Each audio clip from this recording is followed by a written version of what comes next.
Me echaron de mi propio cuarto, pero no me quejé. Solo mostré la escritura de la casa. La reacción de ellos no tuvo precio. El día que recibí una oferta de trabajo, Cynthia, la esposa de mi primo, anunció que estaba embarazada. Justo en medio de la celebración familiar, Cynthia soltó de repente: ahora que Sierra consiguió trabajo y yo estoy embarazada, se va a poner complicado seguir viviendo juntas cuando nazca el bebé. Creo que Sierra debería mudarse, dijo con una expresión fría. Ya consiguió empleo, y ahora que estoy esperando un bebé, va a ser difícil cuando nazca. La sala se quedó en silencio al instante, y las caras del tío Marcos y la tía Lucía se pusieron súper incómodas. Cynthia, que por lo general era callada, nunca me había hablado con un tono tan helado. Siempre pensé que ella era buena onda, así que respondí con amabilidad: no tiene por qué ser un problema. Yo no soy hombre, y cuando nazca el bebé, incluso puedo ayudarte a cuidarlo. No va a haber espacio para todos. ¿Cómo así?, dije, tratando de ser comprensiva. Podemos arreglar el ático y dejar todo listo para tu familia. Espacio va a sobrar. La casa era grande, un dúplex con varios cuartos en cada piso. Llevábamos años viviendo cómodamente en el segundo piso. Cynthia me lanzó una mirada extraña. La tía Lucía intervino, intentando calmar las aguas. Cynthia, no te preocupes. Vamos a asegurarnos de que ni tú ni el bebé pasen incomodidades. Pero Cynthia aún no había terminado. Cuando nazca el bebé, voy a estar en cuarentena, no me voy a poder mover bien, ni vestir sola. No es correcto tener una extraña en la casa. De repente, cambió su tono. Sierra, no es que quiera obligarte a irte, pero ya llevas tantos años viviendo aquí. ¿No crees que ya es hora de tener tu propio espacio? Viendo que mi expresión cambiaba, Cynthia siguió. Tus papás murieron cuando aún estabas en la universidad y en el posgrado. Mis suegros te mantuvieron todo ese tiempo. Hoy en día, toda mujer joven es independiente, ¿no? Ya es hora de que te dé vergüenza y vivas sola. Miré al tío Marcos y a la tía Lucía. El tío Marcos, que había estado callado todo el tiempo, golpeó la mesa con fuerza y gritó: ¡Basta, Cynthia! ¡Te pasaste de la raya! Jason, lleva a tu esposa al cuarto ya. Jason, mi primo, corrió a defender a su esposa. Papá, Cynthia está embarazada. ¿Por qué le gritas así? Y además, no está equivocada. El tío Marcos perdió la paciencia del todo. Golpeó su vaso sobre la mesa y le gritó a Jason: Entonces te puedes ir con ella. Cynthia no se equivocaba en una cosa. Mis padres murieron cuando yo era joven. Mi papá, Esteban, era dueño de una empresa, y mi mamá, Mariana, era arquitecta. Hace 7 años, los dos tuvieron un accidente automovilístico y entraron en coma. En esa época, yo estaba por hacer el examen de ingreso a la universidad, dividida entre los estudios y el hospital. Hubo un momento en que pensé en contratar una enfermera. Cuando el tío Marcos se enteró, vino a hablar conmigo. Sierra, no tienes que contratar a nadie. Lucía y yo nos encargamos de ellos. Dudé. Mi tío siempre había sido bueno conmigo, pero cuidar de una persona en coma ya es difícil. Imagina a 2. No hay problema, me dijo, con los ojos llenos de lágrimas. Son mi hermana y mi cuñado. Nadie los va a cuidar mejor que la familia. Además, doña Marta, que compartía cuarto con mis padres en el hospital, me contó que algunas enfermeras maltrataban a los pacientes. Llagas, abandono. No era raro. Después de pensarlo mucho, acepté, y le pagué al tío Marcos y a la tía Lucía el triple del promedio para que los cuidaran.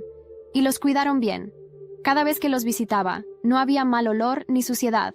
Cuidaron de mis padres más de 1 año, hasta que los 2 fallecieron. Me fui a estudiar a otra ciudad. Mucha gente me sugirió vender la casa familiar, pero no pude. Esa casa había sido el hogar de mis padres. Cada árbol y cada rincón diseñado por mi mamá. Quería a alguien de confianza para cuidarla mientras yo estaba lejos. Cuando el tío Marcos se enteró, se ofreció, y ellos se mudaron allí y se quedaron por años. Cuando empecé el posgrado, el tío Marcos y la tía Lucía insistieron en que volviera a casa, diciendo que podían ayudarme. Pero después de la escena de hoy con Cynthia, entendí por qué siempre había sido tan distante conmigo. Después de que Jason y Cynthia se fueron, le pregunté al tío Marcos: ¿Ella no sabe lo de la casa? La tía Lucía respondió medio incómoda: Eso fue culpa mía. Le dije a Cynthia y a la familia de ella que la casa era nuestra. Ya sabes cómo es. La familia de Jason solo iba a dejar que se casaran si él tenía casa propia. Y como no teníamos dinero, mentimos. Lo entendí. El tío Marcos nunca fue muy responsable. Mis padres le consiguieron varios trabajos, pero nunca duraba en ninguno. Siempre dependía de nuestra ayuda para empezar algo. Pero en los últimos años, el tío y la tía fueron muy buenos conmigo. Le hablé con cariño. La verdad siempre sale. Mejor decirle a Cynthia de una vez. Si de verdad necesitan una casa, tengo otra que les puedo ofrecer. El tío respondió. Sierra, ya hiciste más que suficiente por nosotros. No te preocupes. Jamás abusaría de tu generosidad. Al oír eso, se me llenaron los ojos de lágrimas. Tío, somos familia. No digas eso. Si no fuera por ustedes, yo ni siquiera tendría un hogar. Con su palabra, dejé el tema de lado. En los días siguientes, veía a Cynthia por la casa, siempre lanzándome miradas frías o soltando comentarios venenosos mientras veía la tele. Hay gente que no tiene vergüenza de vivir en casa ajena como si fuera la dueña, y lo peor es que nadie puede echarla. Algunas se creen princesitas mimadas, como si todos las quisieran, pero en realidad nadie las aguanta. Yo me quedaba callada, esperando que el tío Marcos y la tía Lucía se encargaran del asunto. Había empezado el nuevo trabajo y estaba hasta el cuello de pendientes. Siempre me quedaba tarde en la oficina, llegando a casa cuando todos ya dormían. Una noche llegué un poco más temprano, pero ya estaba oscuro. La casa estaba en silencio. Subí despacito, solo queriendo tirarme en la cama. Pero en cuanto me acosté, escuché un grito agudo. ¡Ay! Salté asustada, y las luces se encendieron. Ahí estaba Cynthia, en camisón, acostada en mi cama, mirándome con cara de susto. El tío Marcos y la tía Lucía corrieron al cuarto. ¿Qué pasó?, preguntó el tío. Traté de mantener la calma. Cynthia, ¿qué haces en mi cama? Su cara se puso helada. Esta casa es mía. Puedo dormir donde quiera. Fruncí el ceño, confundida y molesta. La tía Lucía me sacó del cuarto, tratando de calmar el ambiente. Sierra, se me olvidó avisarte. Cynthia se mudó a tu cuarto. ¿Cuándo?, pregunté. Esta tarde. Dijo que quería aprovechar la luz del sol de la ventana grande. Mi cuarto, que mi madre había diseñado especialmente para mí, tenía una enorme ventana de piso a techo. Cuando salía el sol, se llenaba de luz. En invierno, era el rincón más acogedor de la casa. Me dolió mucho que la pusieran en mi cuarto sin ni siquiera consultarme. La tía Lucía notó mi molestia e intentó suavizar el tono aún más. Sierra, perdón por no pedirte permiso, pero Cynthia está embarazada y sus náuseas matutinas están muy fuertes. Dijo que la luz del sol la ayuda un poco. Tenía amigas embarazadas. Sabía que el embarazo podía alterar las hormonas y hacer que una mujer actuara raro. El tío Marcos salió del cuarto con cara de pocos amigos. ¿Qué está pasando aquí? Todo el mundo se embaraza, pero nadie actúa así. No puedes simplemente quedarse con tu cuarto. Cynthia tiene que salir de ahí. Rápidamente intervine. Todo bien, tío Marcos. Él siempre fue súper protector conmigo. Pasara lo que pasara. No quería causar una pelea entre él y la tía Lucía, así que dije, de verdad, no hay problema. Dormiré en otro cuarto. Cynthia está embarazada. Necesita más el espacio. El tío Marcos dudó, visiblemente incómodo. Pero eso no es justo para ti. Sonreí levemente. Somos familia. No es gran cosa. Solo dime dónde pusieron mis cosas. La tía Lucía respondió. Las llevamos al cuarto del ala oeste. El cuarto del oeste era el más pequeño de la casa. No entraba casi nada de sol y solo tenía una ventanita. Originalmente era el cuarto de servicio. Pasar del mejor cuarto de la casa al peor fue un golpe duro. Pero ver la cara preocupada del tío Marcos me hizo tragarme el orgullo. El día que firmé mi primer contrato importante en el trabajo, pasé por casa en la tarde para recoger unos documentos. Pensé en invitar a la tía Lucía a celebrar conmigo en una cena, pero al acercarme a la puerta de su cuarto, escuché una conversación. ¿Y ahora qué hacemos? Cynthia dijo que si no sacamos a Sierra de la casa pronto, nunca nos dejará ver al nieto, dijo la tía Lucía, angustiada. Solo tenemos que esperar un poco más, respondió el tío Marcos. ¿Esperar qué? Cynthia ni siquiera ha dejado que Jason duerma con ella estos días. La voz de la tía Lucía temblaba. ¿Y el medicamento? Llevamos más de 3 años dándoselo a Sierra y todavía está viva y bien. ¿Cuándo se va a morir? Se me erizó la piel. ¿Qué medicamento? La verdad me golpeó como un puñetazo. La tía Lucía quería que muriera. Y todo cobró sentido. Desde que volví a casa, mi salud había empeorado. Antes era fuerte, saludable. Ahora cualquier brisita me dejaba en cama. Sangrados nasales, caída de cabello, todo sin explicación. ¿Cómo crees que murieron sus padres?, dijo el tío Marcos con frialdad. Los drogamos hasta la muerte. Un escalofrío recorrió mi espalda. ¿Mis padres estaban estables y de repente empeoraron? La tía Lucía suspiró. ¿Aumentamos la dosis? El tío Marcos lo pensó un momento y asintió. Puede que funcione. Sus padres duraron 1 año. Ella ya lleva 3 desde que volvió. Si se muere ahora, nadie sospechará nada. Hubiera sido mejor atropellarla hace años, agregó. Ya se gastó casi toda la herencia de los padres. Pero tranquila, igual todo va a ser nuestro. No podía creer lo que estaba oyendo. Mi mente se quedó en blanco. La bondad del tío Marcos era pura fachada. Me habían engañado todo este tiempo. ¿Y la muerte de mis padres? Nunca fue un accidente. Bajé las escaleras tambaleando, mareada, pasando por la sala donde Cynthia veía televisión. ¡Cierra!, me llamó con un tono sorprendentemente amigable. «Ven acá». Aún en shock, logré responder. «¿Necesitas algo, Cynthia?» Estaba pensando. Empezó con voz melosa. «No está bien echarte justo ahora que empezaste a trabajar». «¿Qué quieres decir con eso?» «No somos exactamente familia, ¿cierto? Jason ya mantiene toda la casa. Ahora que tú tienes trabajo, deberías ayudar también. Lo justo sería que empieces a pagar 10,000 pesos al mes por los gastos. Pagarías más si alquilaras por ahí». «Ah, entonces ese era su juego». Sonreí, pero con frialdad. «Tiene todo el sentido, Cynthia. Pero creo que no sabías. Esta propiedad es mía». Cynthia se congeló, mirándome sin creerlo. «¿Qué? Eso es imposible». «Es verdad», respondí firme. «No solo la casa, sino todos los gastos. Comida, luz, agua, todo lo pago yo». Antes de que volviera, el tío Marcos se encargaba de la propiedad y me pedía dinero cada mes para el mantenimiento. Siempre decía que se rompió el cortacésped, que había que pintar una pared. Yo era estudiante, no entendía mucho, así que le mandaba lo que pedía. Desde que volví, asumí todas las cuentas de la casa. Mientras hablaba, pensé que necesitaba revisar las finanzas con más cuidado. «¡Estás mintiendo!», gritó Cynthia justo cuando el tío Marcos y la tía Lucía entraban en la sala, sorprendidos de verme allí. La tía Lucía fue la primera en hablar. «Cierra, ¿por qué volviste tan temprano?». Antes de que pudiera responder, Cynthia me señaló. «Mamá, está diciendo que la casa es suya. ¿Es cierto eso?». Los rostros de ambos se ensombrecieron al instante. La tía Lucía intentó disimular. «Claro que no, Cynthia, solo está bromeando». Me lanzó una mirada de advertencia. La ignoré. Saqué la escritura de la casa del bolso y la lancé sobre la mesa de centro. Nunca imaginé que una simple hoja de papel pudiera desatar tal tormenta. Cuando coloqué la escritura de la casa sobre la mesa del salón, el silencio que siguió fue más elocuente que cualquier grito. Cynthia, con los ojos desorbitados, balbuceó. «¿Esto qué es?» «La escritura de la casa», respondí con calma. «Mi madre me la dejó antes de fallecer». Jason se levantó de golpe, tirando la silla al suelo.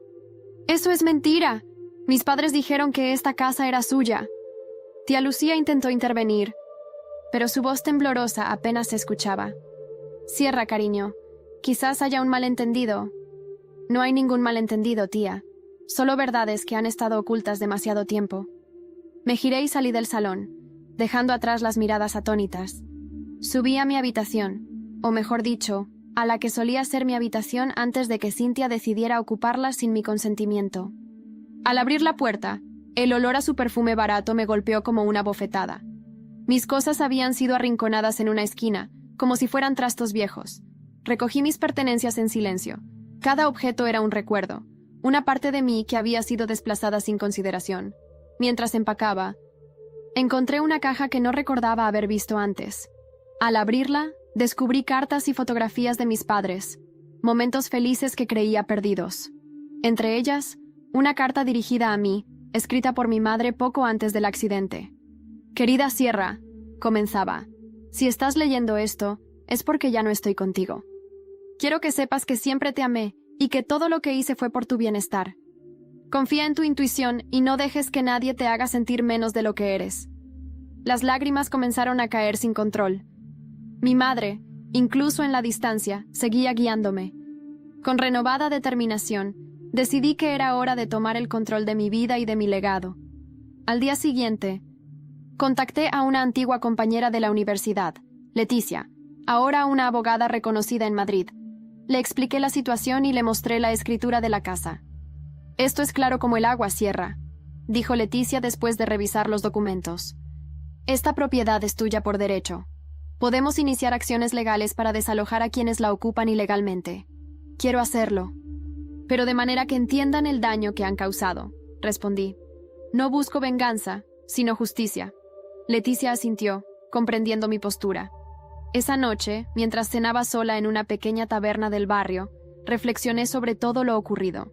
Mis tíos, que una vez fueron mi familia, habían traicionado mi confianza. Cynthia, con su actitud arrogante, había menospreciado mi dolor y mi historia, pero ya no permitiría que me pisotearan. Al regresar a casa, encontré a Cynthia en el salón, hablando por teléfono. Al verme, colgó rápidamente y me lanzó una mirada desafiante. «¿Disfrutando de tu victoria?», preguntó con sarcasmo. «No se trata de ganar o perder, Cynthia.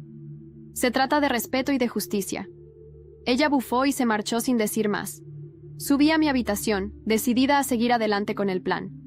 Sabía que el camino no sería fácil, pero con el apoyo de Leticia y la memoria de mis padres como guía, estaba lista para enfrentar cualquier obstáculo.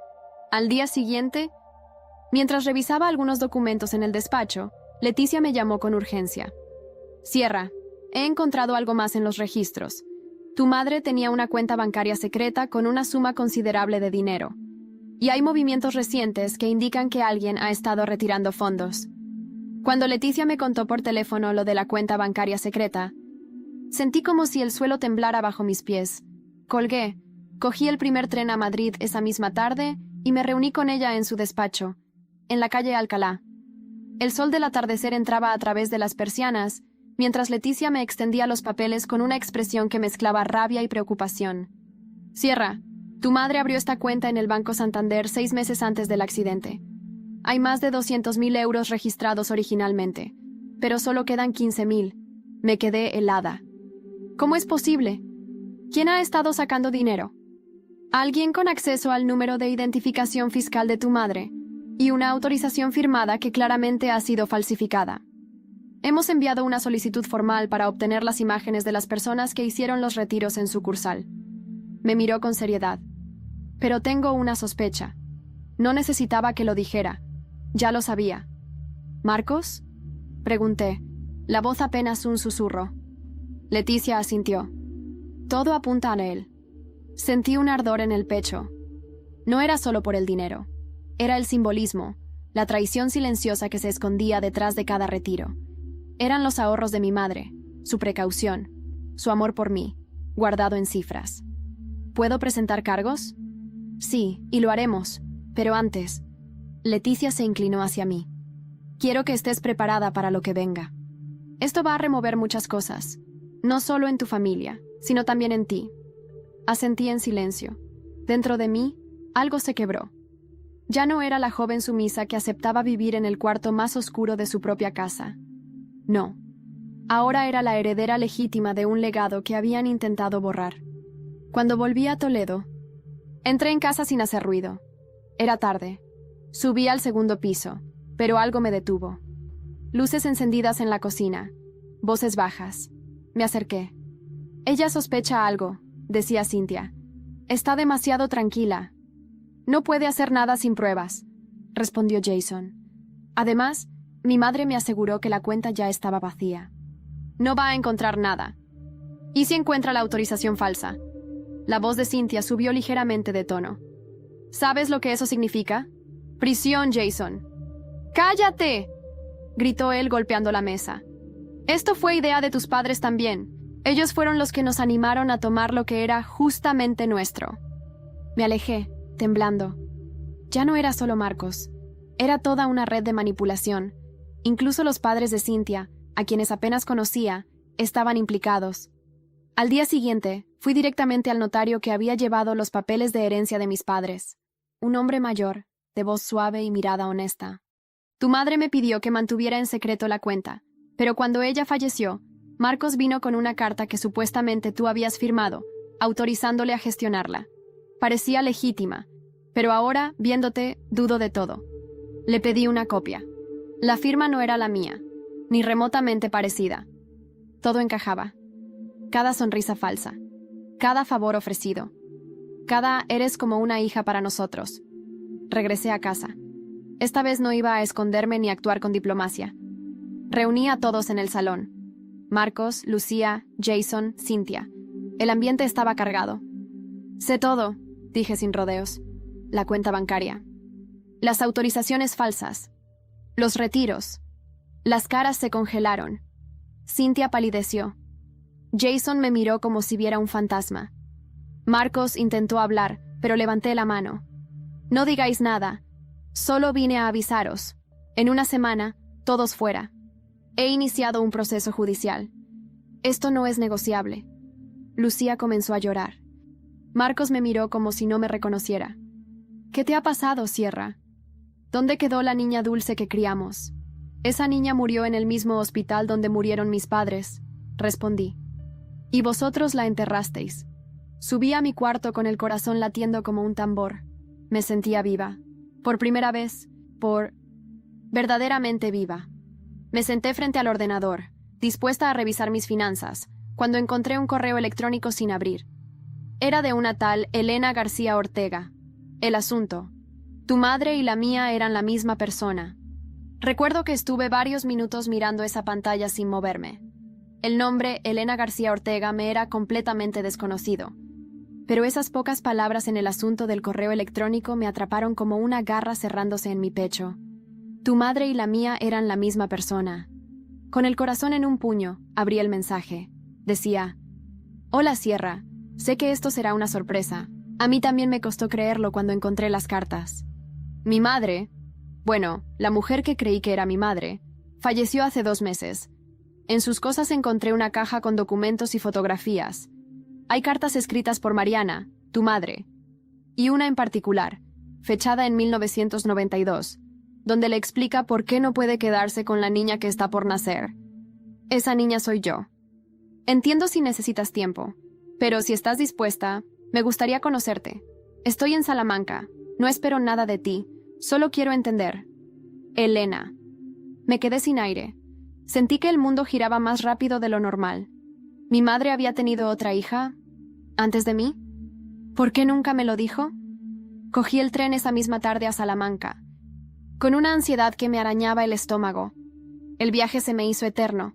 Releí el correo una y otra vez, buscando alguna señal de mentira, algún tono oportunista, pero no lo encontré. Era sincero, desnudo, doloroso. Nos encontramos en una cafetería antigua, cerca de la Plaza Mayor. Elena ya estaba allí, sentada junto a la ventana. Tenía el pelo rizado, oscuro, y los mismos ojos verdes que mi madre. Nos miramos, y fue como si el tiempo se detuviera. «Sierra», dijo levantándose. «Gracias por venir». «No estoy segura de qué decirte», admití. «Yo tampoco. Solo... gracias». Nos sentamos. Sacó una carpeta cuidadosamente organizada. Fotos, cartas, un mechón de cabello atado con un lazo rojo y una nota que reconocí al instante como escrita por mi madre. «Esto lo escribió cuando tenía 23 años», explicó Elena. «Vivía en Zaragoza, estaba sola, asustada. Decía que no podía cuidarme, pero que algún día me buscaría». Mis ojos se llenaron de lágrimas. «Mi madre nunca me habló de ti», dije, apenas en un susurro. «Nunca mencionó nada. La vida que llevó contigo fue diferente. Quizás quiso empezar de cero. Pero eras su hija. Y tú también. No estoy aquí para competir por su amor, Sierra. Solo quería que supieras que existo, que hay una parte de ella en mí también». Nos quedamos en silencio un buen rato. Algo en ella me resultaba familiar. Su manera de mirar, la forma de tocar la taza de café, cosas pequeñas que solo alguien criado por Mariana entendería. Quiero saber más de ti, le dije finalmente. Si estás dispuesta. Claro, podemos ir despacio, o rápido si prefieres. Sonrió, nerviosa. Nos abrazamos al salir. Un abrazo torpe, pero sincero. No sabía si eso nos convertía en hermanas, pero algo dentro de mí se sintió más completo. Al volver a Toledo, noté que algo estaba raro. La casa estaba silenciosa. Demasiado. Entré con cautela. El salón estaba vacío. Subí lentamente al segundo piso. Las puertas estaban abiertas. Los armarios, vacíos. Mis tíos y los demás se habían ido. Sin avisar, sin decir una palabra. Solo una nota sobre la mesa. No lucharemos contra ti, pero tampoco pediremos perdón. Me senté intentando entender cómo sentía. No era alivio, tampoco tristeza, era algo en el medio. Algo agrio. Me dirigí a mi habitación y me sorprendió encontrar la caja de cartas de mi madre, abierta. No como si alguien la hubiese revisado, como si la hubieran querido destruir. Algunos sobres estaban rasgados, arrugados, y uno en particular tenía una esquina quemada. Lo abrí temblando. Dentro había una nota escrita a mano. No era de mi madre. Sabemos que has estado removiendo el pasado. Hay cosas que es mejor no saber. La sangre puede costar caro. Esa noche no dormí. Por primera vez, entendí que esto iba mucho más allá de una disputa familiar. Alguien más estaba involucrado. Alguien que no quería que descubriera toda la verdad. Desde aquella noche no dormí bien. Me despertaba varias veces con el corazón latiendo como si me persiguiera algo invisible. La nota anónima me había dejado una herida nueva, el miedo. No era la típica sensación de quizá me vigilan, era más profundo. Era el peso de saber que, al escarbar en el pasado, había pisado algo venenoso. Al día siguiente, fui directa al despacho de Leticia. Tenía la nota en la mano, arrugada por tanto apretarla. Esto apareció en mi habitación, le dije, colocándola sobre su escritorio. Ella la leyó en silencio. Frunció el ceño, luego se levantó y cerró la puerta con seguro. ¿Quién tiene acceso a tu casa ahora que tus tíos se han ido? Nadie, eso creo. Cambié las cerraduras hace 2 días, por si acaso. Pero esto... Miré la nota como si aún no fuera real. Esto es una amenaza directa. Leticia sacó su móvil y comenzó a marcar. Voy a llamar a un contacto en la Policía Nacional. Esto ya no es solo un tema legal, Sierra. Alguien se siente amenazado por lo que has encontrado. Y si están dispuestos a intimidarte, hay que actuar antes de que den un paso más. Mientras esperábamos que llegara el inspector, me quedé sola en el despacho. Mis pensamientos volvían una y otra vez a Elena. ¿Y si todo estaba conectado? ¿Y si el abandono de mi madre a Elena no fue voluntario, sino forzado por algo o por alguien? La llegada del inspector me sacó del laberinto mental. Se llamaba Mateo Salgado, un hombre de mirada seria pero voz pausada. Le mostré la nota y le conté lo esencial. Omití algunas cosas. Aún no sabía en quién confiar. ¿Recibiste alguna otra amenaza antes? ¿Algo similar?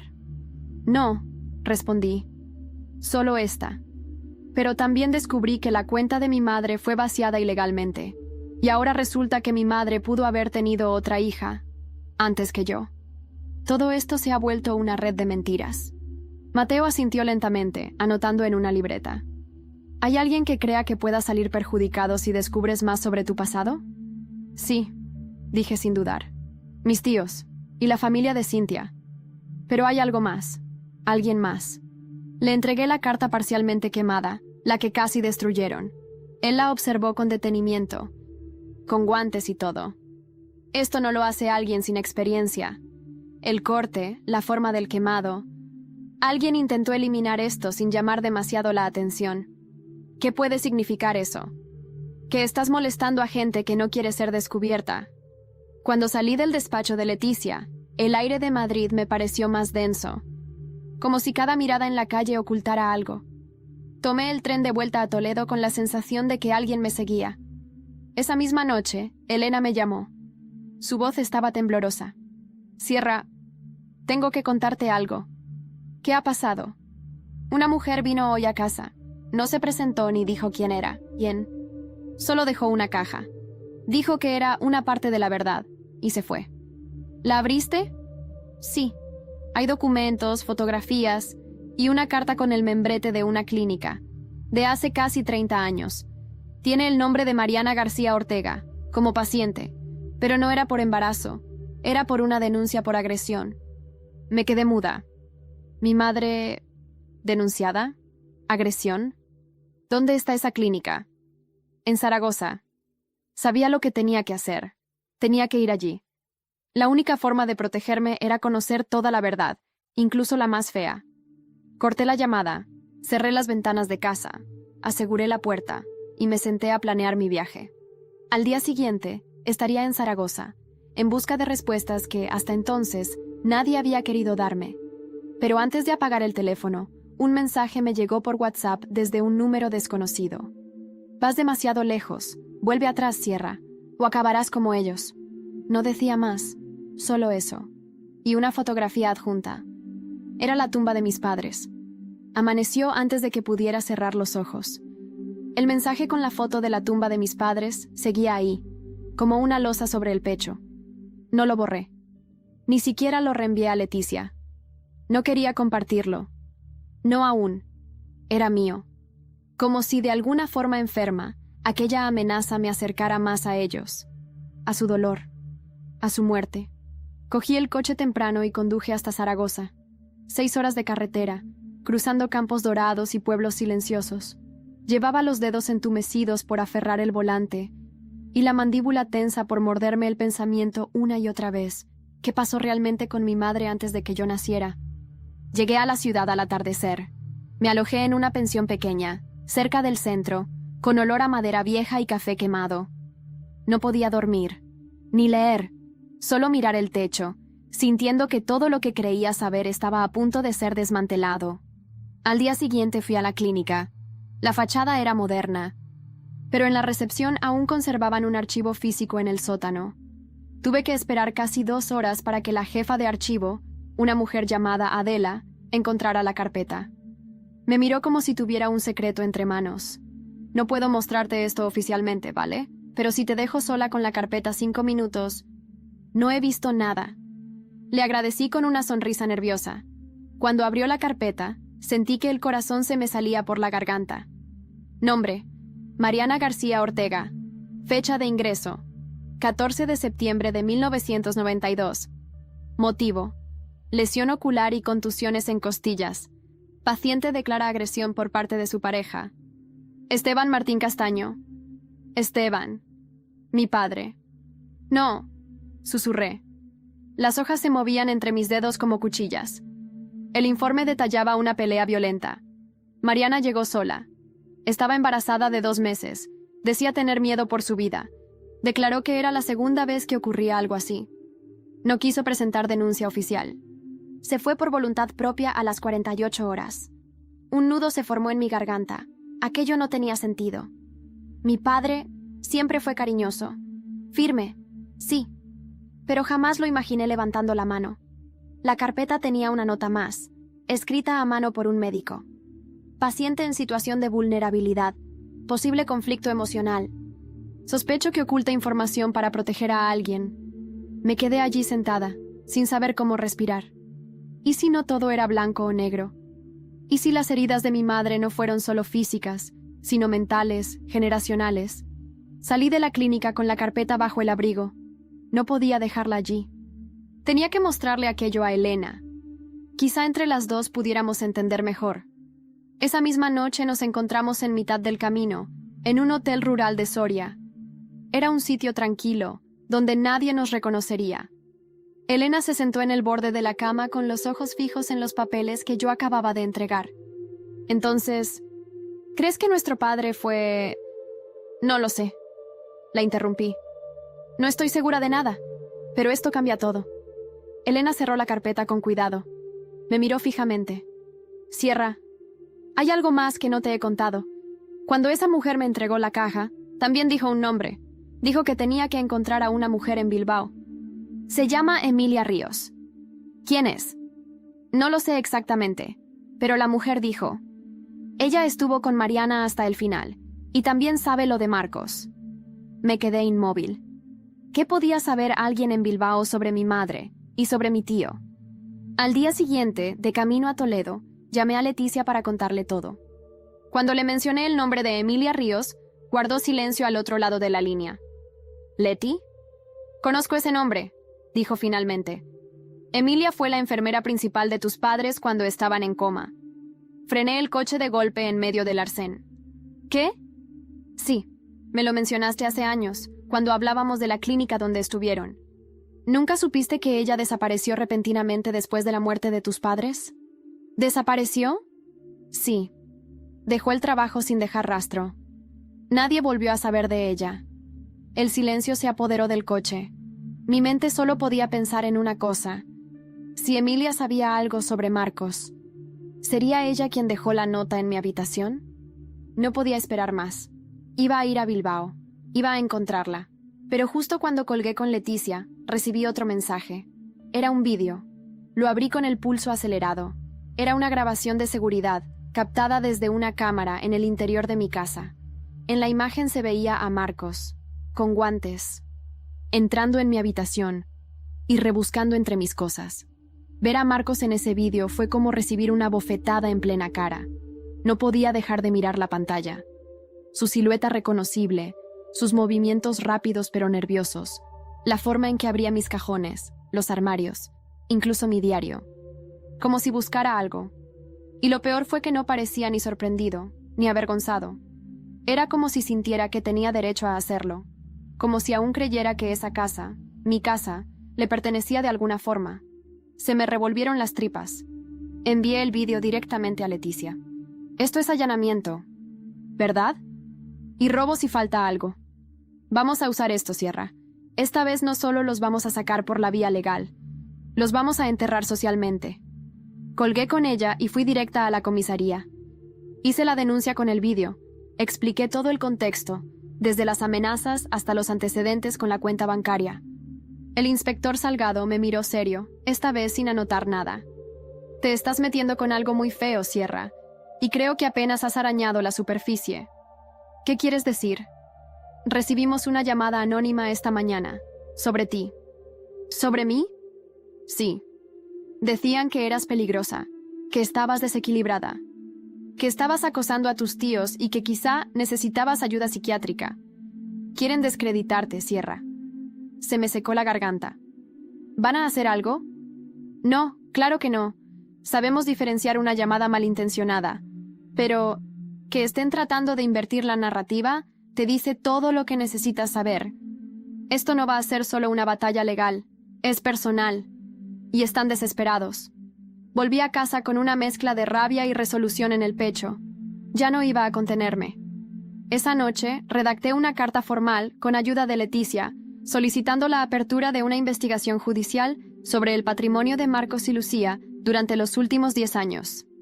Tenía derecho a hacerlo, como parte interesada de la herencia de mis padres, y tenía pruebas suficientes para sospechar de malversación, fraude y falsificación documental. Al día siguiente, me reuní con Elena en Madrid. Quería contarle todo.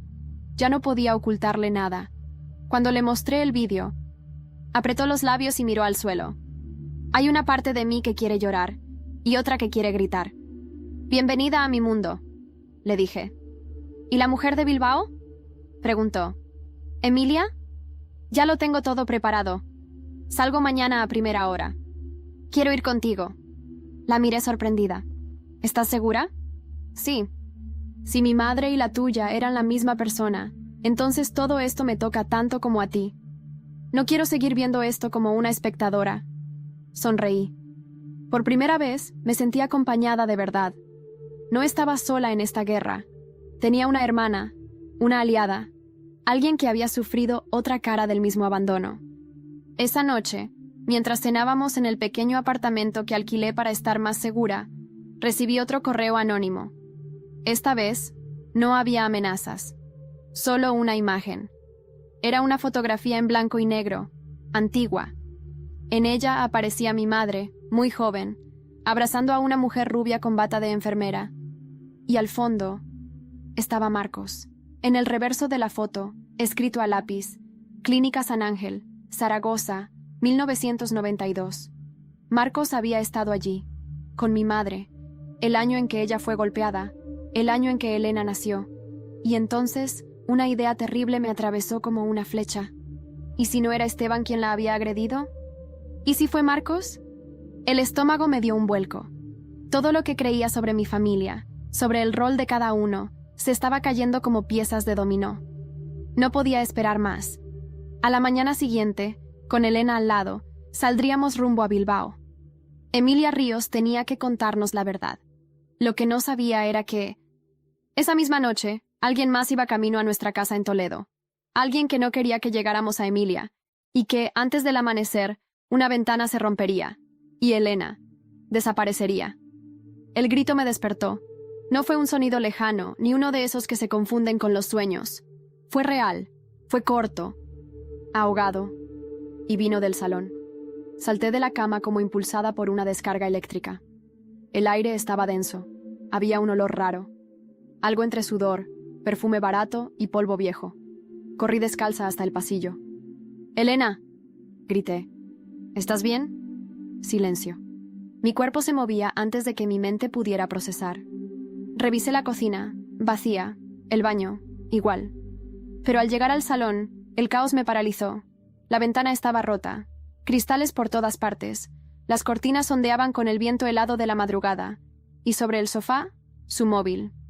«¡Elena!», llamé otra vez con la voz quebrada. Nada, salí corriendo a la calle. Era un barrio tranquilo, de esos que parecen inofensivos incluso de noche.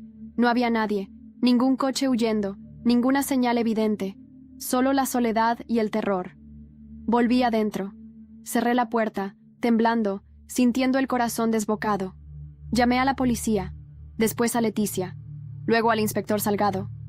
«¿Dónde estás?», preguntó él. «En Toledo, en la casa nueva». «No te muevas, vamos para allá, no hagas nada sola». Pero ya era tarde para eso. Encontré una nota tirada en el suelo del salón, escrita con un marcador negro, letras grandes y torcidas. «Advertimos, no te metas más». Las manos me temblaban tanto que apenas podía sujetarla. ¿Por qué Elena? ¿Por qué no a mí? ¿O era precisamente por eso? La policía llegó en menos de media hora. Revisaron todo. Tomaron huellas. Me hicieron preguntas que no podía responder. ¿Tenía enemigos? ¿Alguien sabía que Elena estaba allí? ¿Había cámaras? Tenía una cámara interna conectada al móvil, dije de pronto. En la entrada. En teoría debe haber grabado todo. Fui directa al portátil. El archivo estaba ahí. Grabación de la 1:38 a la 1:44 de la madrugada. Le di al play. En la imagen se veía claramente cómo dos figuras encapuchadas rompían el cristal desde fuera, entraban, y segundos después se veían arrastrando a Elena hacia la ventana. Ella forcejeaba, gritaba algo que no se entendía. Uno de ellos le cubría la boca. El otro alzó la cabeza brevemente. Marcos. Su silueta era inconfundible. Su manera de caminar, la línea de la mandíbula, incluso su chaqueta de siempre. Los agentes no podían creerlo. Salgado apretó los dientes. Esto ya no es una simple denuncia. Cierra. Esto es secuestro. Y tentativa de homicidio. Me senté en el suelo. Todo giraba. Sentía como si me hubieran arrancado el alma por dentro. «No puedo perderla», murmuré. «La encontraremos. Pero tienes que ser fuerte. Y sobre todo, tienes que seguir fingiendo que no sabes nada más. Si sospechan que los tenemos identificados, ¿podrían matarla?» Salgado no respondió. Esa noche no dormí. Revisé todas las grabaciones una y otra vez. Imaginaba los peores escenarios. Recordaba la risa de Elena, su voz cuando hablaba de mamá, su manera de mirar las cosas como si aún creyera que podían arreglarse. A las 6 de la mañana, Leticia me llamó. «Cierra. Hay algo más». «¿Qué?». «He estado revisando archivos antiguos de la clínica de tus padres. Emilia Ríos no solo fue enfermera, fue también testigo en una investigación interna por negligencia». «¿Negligencia?». «Sí. Según un informe confidencial, se sospechaba que uno de los pacientes fue empeorado deliberadamente por parte del personal que lo cuidaba. Emilia firmó ese documento. Mi mente corrió a 1000 por hora. ¿Y qué pasó con la investigación? Fue cerrada, por falta de pruebas. ¿Adivinas quién la archivó? No. Sí. Marcos. Él trabajaba entonces en el ayuntamiento. Tenía influencias. Aplastó la denuncia. Todo encajaba. Mi madre siendo drogada. Mi padre muriendo repentinamente. Emilia desapareciendo. Y ahora Elena secuestrada. Me levanté, me vestí con la misma ropa del día anterior y salí de casa. No dije a dónde iba. Ni siquiera a Leticia. Si Marcos pensaba que podía llevarse todo, estaba equivocado. Porque ahora no buscaba justicia. Buscaba venganza. Y sabía exactamente por dónde empezar. No fui directamente a por Marcos. No. Lo primero que hice fue ir a ver a su madre. La encontré en una residencia de ancianos a las afueras de Talavera. Una mujer de 80 y tantos años, con la espalda encorvada pero la mirada más viva que cualquier joven. La había visto pocas veces en mi infancia. Siempre decían que era rara, que hablaba demasiado. Ahora entendía por qué la mantenían al margen. «Sierra», dijo cuando me vio. «Ay, hija mía, no sabes cuánto he rezado para que volvieras». «¿Volver? ¿De dónde?» «De la mentira en la que te metieron. Siéntate. Sé por qué estás aquí». Me senté sin decir una palabra. Tenía las manos sudorosas. Aquella mujer parecía saberlo todo. Marcos es como su padre, un lobo disfrazado de cordero. Siempre lo fue. Tu madre lo sabía. Por eso le temía. ¿La agredió? Sí. Y no solo una vez. Cuando estaba embarazada de la otra niña, la que diste con el nombre de Elena. ¿Verdad? La obligó a firmar la cesión. Le dijo que si no lo hacía, acabaría con Esteban. Sentí el estómago encogerse. ¿Y por qué no dijo nada? Por ti. Por protegerte. Pensaba que si enfrentaba a Marcos públicamente, vendría contra ti después. Cerré los ojos. Aquella versión de mi madre, tan fuerte y tan vulnerable al mismo tiempo, me partía en dos. ¿Dónde está Elena?, pregunté desesperada. No lo sé, pero Marcos no se deshará de ella. Aún no. Sabe que es tu punto débil. Entonces lo voy a destruir. Uno por uno. La anciana me miró, no con miedo, sino con una aprobación que no esperaba. No hagas ruido, me dijo. Hazlo como él lo hace. En silencio, con elegancia, pero letal. Salí de allí con el corazón palpitando como un tambor de guerra. Llamé a Leticia. Le pedí que me ayudara a organizar una reunión familiar en la casa. ¿Estás segura?, preguntó. Más que nunca. 3 días después, la mesa del comedor estaba puesta como en los viejos tiempos. Todo limpio, cuidado, con velas encendidas. Había vino, copas, comida de la buena, como si no hubiéramos atravesado el infierno. Llegaron puntuales. Marcos, Lucía, Jason, y para mi sorpresa, Cynthia, aún con barriga de embarazo, altiva como siempre. «¿Qué es esto?», preguntó Jason al entrar. «Una despedida», dije con frialdad. Nos sentamos. Por unos segundos, el silencio era tan espeso que se podía cortar. Antes de empezar, dije, «Hay algo que quiero mostraros». Saqué una tablet. Pulsé play. El vídeo de Marcos entrando en mi habitación apareció en la pantalla. Luego las imágenes del secuestro de Elena. Los rostros se desfiguraron. Lucía se tapó la boca. Jason palideció. Cynthia murmuró un «Esto no puede ser verdad». Marcos se levantó de golpe. «Eso es ilegal, manipulado». «¿Sí? Pues esta copia ya está con la policía. Y con un periodista amigo de Leticia. El mismo que va a publicar mañana una crónica completa de todos los crímenes financieros, amenazas y fraudes que has cometido durante los últimos años». Lo vi encoger los hombros. Por primera vez, lo vi pequeño. «Estáis acabados», dije con una calma que ni yo reconocí. «Y si no me devolvéis a Elena, personalmente haré que paséis el resto de vuestra vida en la cárcel». Marcos me miró, y algo en su expresión cambió. No era arrogancia. Era resignación. Está en un chalet en las afueras de Segovia, con un amigo mío. Sana, por ahora. Tomé nota mentalmente. Llamé al inspector Salgado desde el baño. Me juró que se encargarían, y que, esa misma noche, Elena volvería a estar conmigo. Cuando regresé a la sala, todos estaban de pie, a punto de irse. «Una última cosa», dije. «Cynthia». Ella me miró de reojo. «¿Sí? Sé que fuiste tú quien inició el chantaje emocional con Marcos». sé que convenciste a Jason de firmar como cómplice para acceder a la cuenta de mi madre.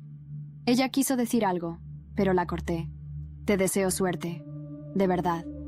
Porque cuando tengas a ese niño, vas a necesitarla más que nunca. No para enfrentarte a mí, sino para mirarte al espejo. Salieron en silencio, como fantasmas. Y yo me senté en la silla, exhalé por primera vez en días, y esperé. Esperé a que el teléfono sonara. A las 3 de la mañana sonó. «Cierra», dijo Salgado al otro lado. «La tenemos. Está bien. Está contigo en 1 hora». Me derrumbé en el suelo. No lloré. Solo me dejé caer. Estábamos vivas. Y ahora era momento de renacer. Cuando vi a Elena cruzar la puerta esa madrugada, no supe si estaba viva o si era una visión. Llevaba una sudadera gris demasiado grande para ella, el cabello suelto y los ojos enrojecidos, pero estaba entera, ilesa. Y eso era todo lo que importaba. Corrí a abrazarla. Se aferró a mí con una fuerza que no había sentido nunca, como si yo fuera su única ancla en este mundo, y quizá lo era. ¿Te hicieron daño?, le pregunté en voz baja. No, solo me ataron. Me taparon los ojos. No hablaban mucho, pero uno de ellos olía a vino rancio, y el otro tenía miedo. Podía oírlo temblar cuando me miraba. «Estás a salvo», susurré. Ya pasó. Esa mañana amanecimos abrazadas en el sofá, sin habernos soltado ni un segundo. La luz entraba por la ventana como una promesa. Y por primera vez en semanas, desayunamos juntas. Café con leche y pan tostado con aceite, como hacía mamá. Leticia vino al mediodía. Traía una sonrisa serena y un sobre grueso entre las manos. «Lo conseguí», dijo sentándose. «Este es el informe completo de la auditoría patrimonial. Marcos ha perdido todo lo que tenía». ¿Todo? Sí. La casa de campo, el piso en Madrid, las cuentas en Andorra. Todo ha sido embargado. Y tiene una orden de alejamiento que se hará efectiva en cuanto termine su declaración ante el juez. ¿Y Lucía? Ella lloró, suplicó, pero en el fondo lo sabía. Su silencio fue su condena. No sentí placer. No sentí victoria. Solo una calma rara. Como si, finalmente, el agua estancada empezara a moverse. Pasamos los días siguientes organizando la casa. Pintamos paredes, tiramos muebles antiguos, cambiamos las cortinas que tanto odiaba. El salón volvió a tener vida. Pusimos fotos de mamá, de papá. Incluso encontramos una caja con dibujos que yo había hecho de niña y cartas que mamá nunca me había dado. ¿Y si reabrimos la empresa?, me preguntó Elena una tarde, mientras tomábamos té en el jardín. ¿La de papá? Sí, arquitectura, diseño interior, todo lo que heredaste. Podemos hacerlo en su nombre. En el nuestro. Lo pensé. Era algo que había evitado por años. Porque dolía. Porque me parecía que solo él podía hacerlo bien. Pero ahora era distinto. Vale, le dije. Pero lo hacemos juntas. Y así nació Ortega Martín Studio. Un proyecto nuevo, un símbolo de lo que podíamos construir. Literal y emocionalmente. Leticia nos ayudó con los papeles. Un amigo suyo diseñador hizo el logo.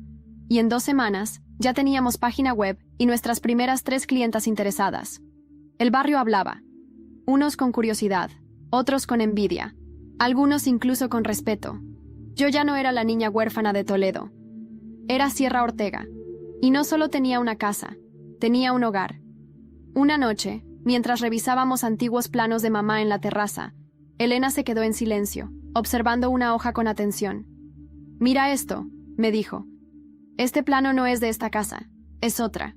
¿Conoces esta dirección?» Miré el papel. Me sonaba. Está a las afueras, cerca de la zona de Albarreal. ¿Por qué? Porque mamá lo marcó con una X. Y escribió al lado: «Cajas fuertes. No tocar hasta que Sierra esté lista». Mi corazón dio un salto. ¿Cajas fuertes? Sí. Y no está tachado. Lo dejó ahí, como si supiera que algún día iríamos. Al día siguiente, fuimos en coche. Era una casa vieja, abandonada, cubierta de hiedra, pero aún firme. Tenía ese aire de propiedad olvidada que aún guarda secretos en las paredes. Entramos por una ventana rota. El polvo lo cubría todo. Pero en el estudio, detrás de un falso muro, encontramos 2 cajas fuertes incrustadas. Leticia vino con un cerrajero de confianza. Tardó horas, pero cuando se abrieron, ahí estaban. Cartas, documentos, fotografías, registros de herencias, contratos y un diario personal de mamá. Un manuscrito lleno de reflexiones, miedos, advertencias. Y al final del diario, una sola frase. Perdónales si puedes, pero nunca te olvides de lo que hicieron. Me quedé en silencio, acariciando esas palabras. No sabía aún si estaba lista para perdonar, pero al menos ahora sabía la verdad. Toda la verdad. Y eso era suficiente. O eso creía. Hasta que Leticia sacó un sobre con el sello de un notario. Cierra. Este documento dice que hay una tercera beneficiaria del testamento original. ¿Cómo? ¿Quién? Una tal... Alejandra Salvatierra. Elena y yo nos miramos. Ninguna conocía ese nombre. ¿Y si mamá tuvo... otra hija? Dijo ella en voz baja. Todo lo que había sentido como cierre, de pronto volvió a abrirse como una herida. El nombre Alejandra Salvatierra no salía de mi cabeza. Me repetía una y otra vez. No puede ser. Tiene que haber un error. Pero no lo era. Leticia confirmó que el documento era legal. Firmado por mi madre y certificado por un notario de Burgos hacía más de 30 años. Alejandra era mencionada como beneficiaria condicional. Si no se encontraba en vida antes de mis 30 años, su parte pasaría a mí. Yo tenía 29. Era como si mamá hubiese plantado una última semilla de incertidumbre, justo antes de que pudiera cerrar el capítulo. ¿Y si no es una hija?, preguntó Elena. ¿Y si fue una hermana oculta? ¿Una amiga? ¿Una deuda emocional? Solo hay una forma de saberlo, respondí. Encontrarla. Gracias a Leticia y su red de contactos, dimos con una pista. Alejandra vivía, o había vivido, en un convento en León. Lo curioso es que no era monja, era cocinera. Entramos en contacto con la administración del lugar, y finalmente, una semana después, recibí un mensaje. Sierra, me han dicho que buscas a Alejandra. Soy yo. Mariana fue mi madre de corazón, no biológica, pero más madre que la que me parió. Nos encontramos en un pequeño café de León, junto a la catedral. Alejandra era una mujer de unos 45 años, piel morena, ojos intensos, voz cálida. Tu madre me recogió cuando yo tenía 12 años. Escapaba de una familia que me maltrataba. Me encontró en la estación de tren, hambrienta y sola. Me llevó a casa, me dio de comer, me hizo sentir humana. ¿Por qué no me habló nunca de ti? Porque no quería que pensases que ella tenía 2 hijas verdaderas y tú eras la tercera. Siempre quiso protegerte de cualquier sombra que pudiera ensuciar el amor que os tenía. Alejandra me entregó una caja de madera. Me la dio antes de morir. Me dijo que te la entregara si alguna vez me buscabas. La abrí allí mismo. Dentro había un anillo antiguo, el de compromiso de mi abuela, que mamá siempre llevaba puesto. Y una carta. Sierra, si estás leyendo esto, es porque ya has pasado por más dolor del que jamás imaginé. Sé que dudas de todo, de tu padre, de tu tío, de mí. Pero si algo quiero que guardes en el corazón, es esto. Fuiste amada. Y nunca estuviste sola. Siempre quise que encontrases tu fuerza. Y si para eso tenías que enfrentar a todos los demonios de esta familia, que así sea. Te amo. Mamá. Lloré. Frente a Alejandra. Frente a los turistas que pasaban. Frente a Elena, que me sujetaba la mano con lágrimas en los ojos. Ya no me importaba nada, porque por fin todo tenía sentido. Regresamos a Toledo con un sentimiento nuevo. Paz. Y una semana después organizamos algo que nunca pensé que haría. Un almuerzo familiar. Invité a Elena, a Alejandra, a Leticia, a Mateo, el inspector, a las 3 mujeres del barrio que nos habían apoyado cuando todo iba mal. Cociné el plato favorito de mamá, paella con conejo, y brindamos en el jardín, por nosotros, por las que sobrevivimos, y sí, por las que ya no están. Marcos fue condenado a 6 años de prisión. Su fortuna fue disuelta y sus bienes repartidos entre los herederos legítimos. Lucía, tras un intento de fuga, fue detenida en Valencia y enfrenta juicio por encubrimiento. Jason desapareció. Pero días después recibí una carta suya desde Lisboa, sin firma, Solo 3 líneas. Lo siento, no tengo cómo reparar lo que hice, pero gracias por no destruirme del todo. Que tu hijo nunca se parezca a mí. Cynthia, ahora madre, fue vista vendiendo bisutería en un mercadillo de Toledo. Nadie quiso contratarla después de que su rostro saliera en los medios como cómplice moral de todo el escándalo. A veces la veo desde lejos, cargando a su bebé, sola. No siento odio, solo lástima. Y yo volví a dormir tranquila. El estudio Ortega Martín crece cada mes. Tenemos proyectos en Madrid, en Granada, incluso una propuesta internacional. Elena y yo trabajamos codo a codo. Alejandra lleva el área de diseño social, ayudando a mujeres vulnerables a reconstruir sus hogares. Somos 3, y cada una lleva un pedazo de mamá en el corazón. La casa sigue en pie, con nuevas cortinas, con nuevas historias. Pero las raíces siguen siendo las mismas. A veces, al amanecer, cuando la luz entra por esa enorme ventana del cuarto principal, me siento en la cama, tomo el anillo de mamá y pienso, lo intentaron todo, me subestimaron, me traicionaron, me quisieron destruir. Pero al final, la casa fue mía, la historia fue mía, y yo, Sierra Ortega, me quedé de pie. Mientras ellos se derrumbaron,